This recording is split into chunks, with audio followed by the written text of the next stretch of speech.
핵심 27번째 직류분권 발전기입니다. 직류분권 발전기는 전기자와 계자가 병렬로 연결된 발전기죠. 여기서 이 식을 한번 이해를 해보세요. 이 식은 이렇게 기억하시면 돼요. 키르요프의 전압법칙과 키르요프의 전류법칙을 적용한 것이다. 이렇게 생각하시면 돼요. 자, 여기 보면 요게 보이죠? 요건 무슨 얘기냐면 이 점에서 전류를 말하는 거예요.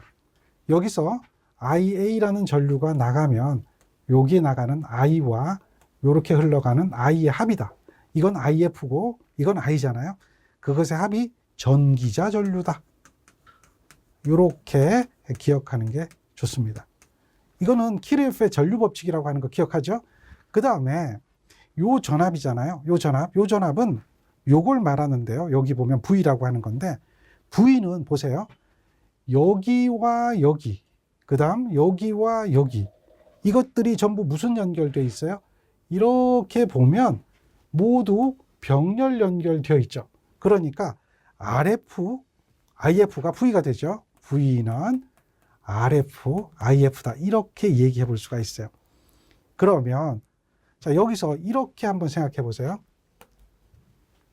여기 V라고 보면 부하 쪽으로 회로를 이렇게 한번 생각을 해보면 기전력이라고 하는 게 존재하잖아요. 기전력은 전기자 회로가 있다면 거기에 전류가 흘러요. 그래서 전압강화가 생기죠. 그리고 요 V라는 전압강화가 부하 단자에 생겨요. 이것도 전압강화죠. V라는 전압강화, 전기자에 의한 전압강화의 합이 얘다. 그래서 요 식은 전압강화의 합이에요. 단자 전압과 전기자 저항에 의한 전압강화의 합이다. 이렇게 기억하면 되죠. 자, V는 뭐라고요? RF, IF다. 이렇게 한 식이에요. 요거는 브러쉬에 의한 전압강화, 그 다음 전기자 반작용에 의한 전압강화인데 대부분 생략되는 거예요. 여기서 전압강화 생기면 당연히 전압강화 더해줘야 되고, 전기자 반작용에 의한 전압강화가 생기면 당연히 더해주면 되는 거죠. 뭐 그런 형태의 식이다. 이렇게 참고하시면 돼요. 그 다음, 자, 여기서 무부하 상태와 무부하 포화 곡선을 이야기하는데요. 이 부분을 무부하 포화 곡선이라고 불러요. 무부하 포화 곡선은 여자 전류와 전기자 전압, 요건 이제 우리 기전력이라고 하죠. 기전력에 대한 단자 전압입니다. 기전력에 대한 관계, 이걸 얘기하는 거예요. 이거는 이렇게 생각하시면 돼요. 우리 기전력이라고 하는 이 값은 항상 K의 파이의 N이다라고 하잖아요. 회전 속도가 회전하죠. 회전은 일정하게 하는 상태에서 자속, 여자입니다. 여자를 서서히 0에서부터 증가시켜 주는 거잖아요. 그랬을 때 기전력이 만들어지는 관계를 표현한 거예요. 그런데요, 여기서 보면 EF가 여기서부터 시작이 돼요. 여기서부터 시작이 됩니다.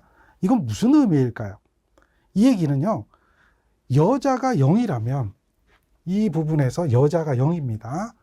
그러면 여기가 회전수가 아무리 많이 회전을 하더라도 이 기전력은 0이 되는 거예요.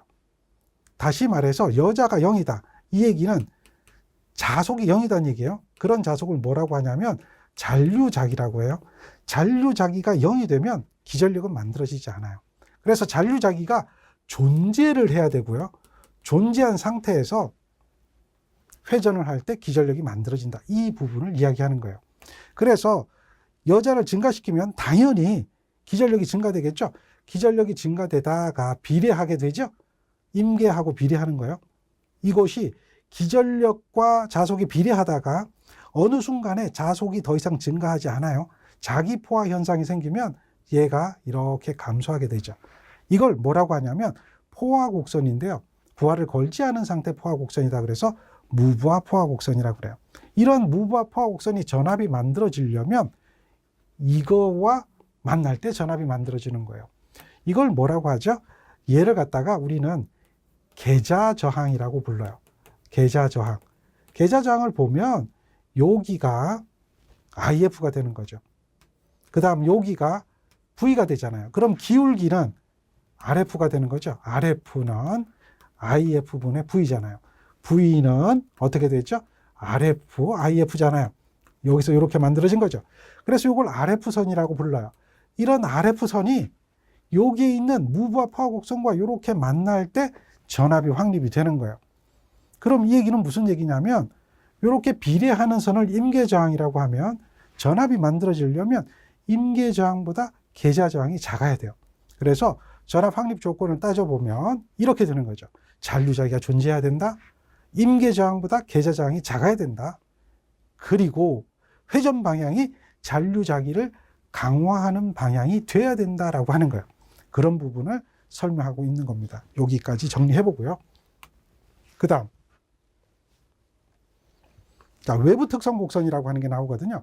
외부 특성 곡선은 V와 I의 관계 곡선이에요. 이렇게 보면 V와 I 관계 곡선이 외부 특성 곡선이에요.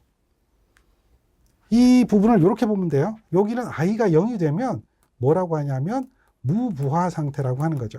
그리고 I가 일정하게 흐르면 그걸 전부하 전류, 전부하 상태라고 하죠. 그래서 여기가 전부하가 되는 거예요. 그러면 원칙적으로 보면 이렇게 가는 게 가장 좋겠죠. 이거는 뭐예요? 무부하 전압이나 전부하 전압이 일정하게 되는 거죠.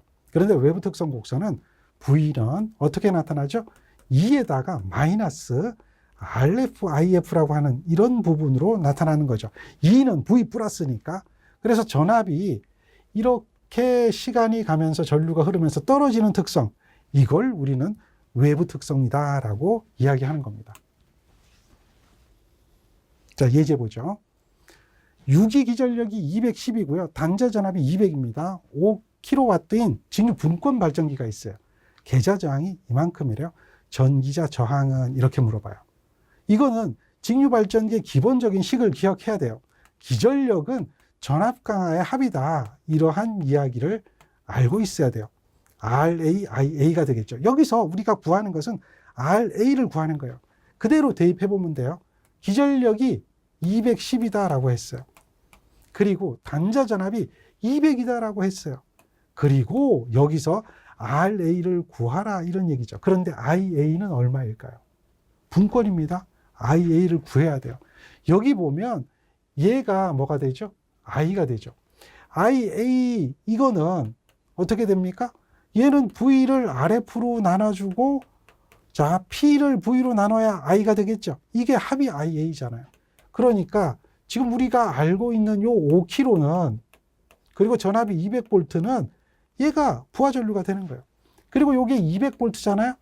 여기에 계좌 저항이 얼마입니까? 500이죠. 이렇게 전류가 구해지는 거예요.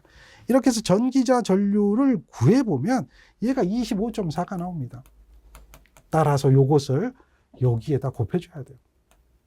그러면 요거 구하는 거죠. 그러니까 RA 값을 구해보면요. 210 마이너스 200이 되네요. 25.4로 나눠주네요. 이렇게 해서 계산해보면 얘가 얼마 나오냐면 0.4가 나와요. 자, 굉장히 어려운 문제입니다. 공식을 여러 가지 집어넣었죠. 이것만 적용하면 뭐 그렇게 어렵진 않을 것 같아요. 그런데 이거를 구해서 여기다가 대입하는 것이 어려운 내용이 되는 거죠. 그러나 이 정도는 한번 풀어볼 만하고요.